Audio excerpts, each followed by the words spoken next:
today we're baking with vegetables. We're gonna be doing a savory breakfast muffin.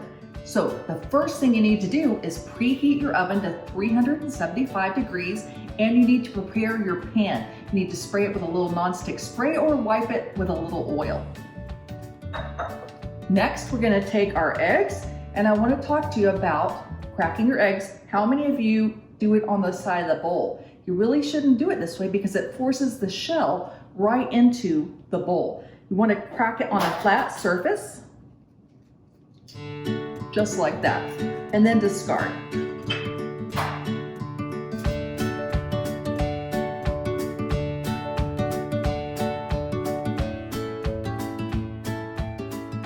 And there we go. Next, we're going to add our oil, salt and pepper,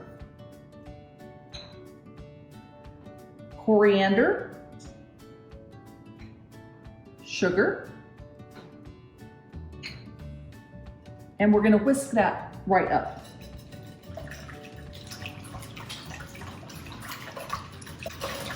That looks good.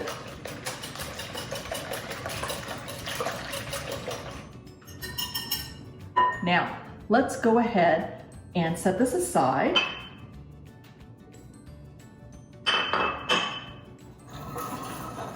And let's zest our lemon.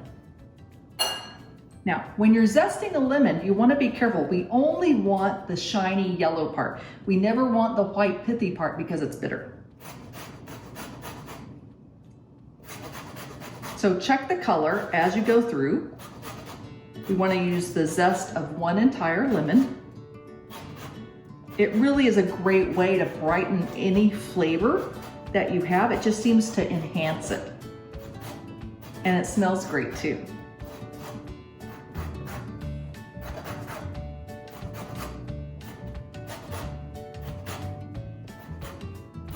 Just go all around. Be careful not to get your knuckles. We don't want to grate so efficiently that we get down to the white pith. All right, give it a little tap, and there's our zest. That looks great. Let's go ahead and use our knife, and we can scoop this right up, and we're gonna add it right in. It's gonna perfume our mixture. Set that right down. I'll give that a little stir.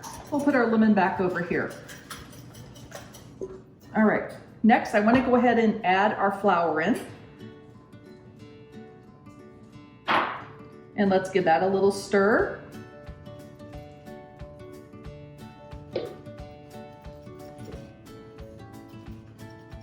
And it's okay if it's lumpy. We have a little bit of water to add, 1/4 cup of water. Now we may need a little more.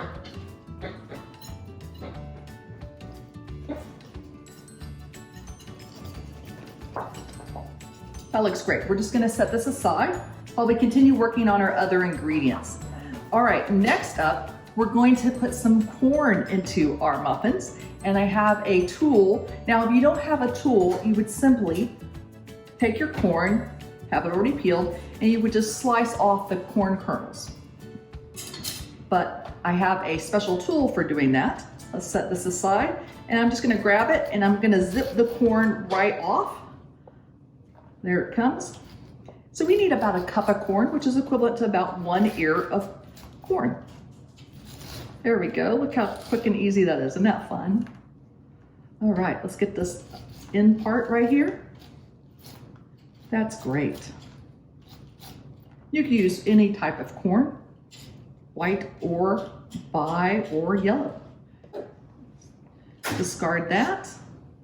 Set that aside. And then let's put this right into our bowl. Just scoop that right off. There we go. Clean up my board. There we go. I do have a trash can over here, by the way. All right, next up, let's put in our jalapeno pepper. Now, my friends from the Midwest like things really mild. So we're gonna cut off the top and we're gonna keep it mild. So we're only gonna use about half of this pepper, which is equivalent to about a tablespoon. But importantly, we're gonna remove the white pithy part along with the seeds because that's where the heat is contained. So we'll just take that out. A lot of people like to use a spoon, but sometimes I'll just use my knife. Just kind of cut it out like that. You can just pull it right out. Here we go. Sometimes we can set it down and just get right in there and take that interior part out. Set it aside because that's where the heat is. We want to get that out. Perfect, right? I'm gonna set this aside. I'll throw this away. And we're gonna turn it over and flatten it out and make really fine little strips.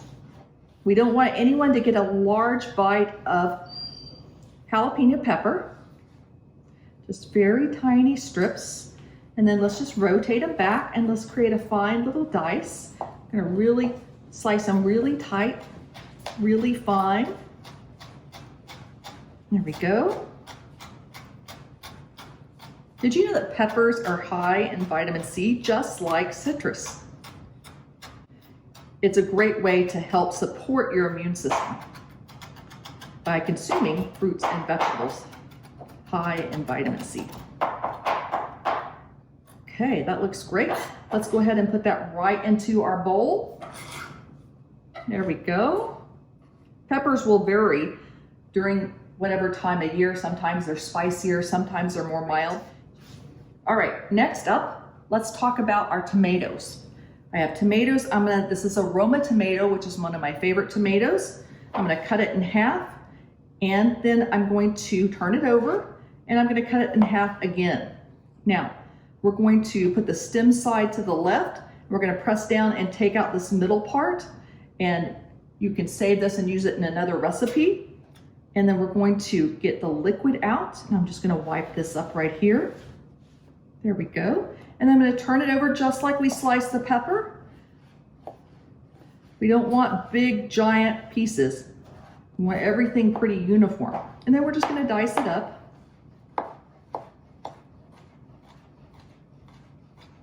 There we go. And then we'll just put this right into our bowl. Set that down. There we go. All right. Got some trying to get away. Okay, let's wipe off our bowl. Now, I already have some prepared, and I'm just gonna set this here for you. We're gonna put, this is equivalent to 1 Roma tomato. We'll just add that right in. There we go. Now, at this point, I'm gonna take my whisk out because we're not gonna be able to mix it with a whisk at this point. Next time, we're gonna have to use our spatula. So I'm just gonna stir that in, kind of distribute the flavor. We'll let that sit there. And then let's talk about our next ingredient, kale. This is curly green leaf kale. And this has a really thick, hardy stem. We don't want this in our muffins. So this has already been washed. And so what you would do is rip off this hard part. There you go. So where it broke is where it's tender. And then we're gonna save this for use for something else. Chop it up really fine and put it into a soup or stew. But for our muffins, we only want the tender leaves. And then we're going to roll it up really tight, and we're going to slice it really fine. Now, you can also run it through your food processor if you'd like. That's a great way to get it into finely chopped shreds. And today, you can even buy your kale like this already in a bag, already chopped up and washed for you. There we go. Just keep your fingers back out of the way. Go back and run your knife back through it to make sure you don't have any large, stringy pieces. That's good. This is a great way to introduce kale to someone who maybe isn't such a fan. There we go. And that is it. So easy. All right, now we're just gonna put our kale right in. Kale I already have prepared here. Let's put that right into the dish. There we go, set this aside. Okay, let's bring this over here. And I wanna add one more ingredient. This is about 1/2 cup of shredded cheddar. I'm gonna put about 1/4 of it in here now, and the rest I'm gonna save to put on the top of the muffins. All right, let's stir this all together. There we go, it's coming together nicely. Look at that.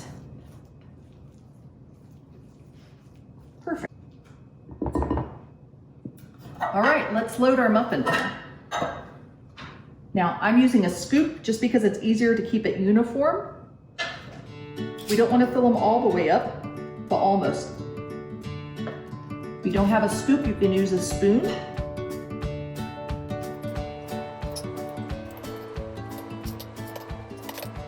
All right, that's great. All right, let's add the rest of that shredded cheddar on top. This is gonna be a great way to help you know if it's done as well, because the cheese will melt. You know, we eat with our eyes, so it's important to put some of those ingredients on top so we can see them. That way we know it's on top and it's actually in them too. You know, many times we find ourselves wanting something savory for breakfast. This is a great way to get your vegetables in the morning. All right, that looks great. Let's pop them in the oven for about 20 minutes or until they're golden brown. But we gotta watch them because everyone's oven temperature varies a little bit. They came out great. Look how delicious they look. Let's set these down. Now, we have to let them cool for 5 minutes before we can take them out of the pan. Now that our muffins have rested, you might want to take a sharp knife and go right around the edges of the muffins to help them release. Additionally, you might want to choose to use a muffin pan liner, little cupcake liners, to help them come out easier. Let's plate it up.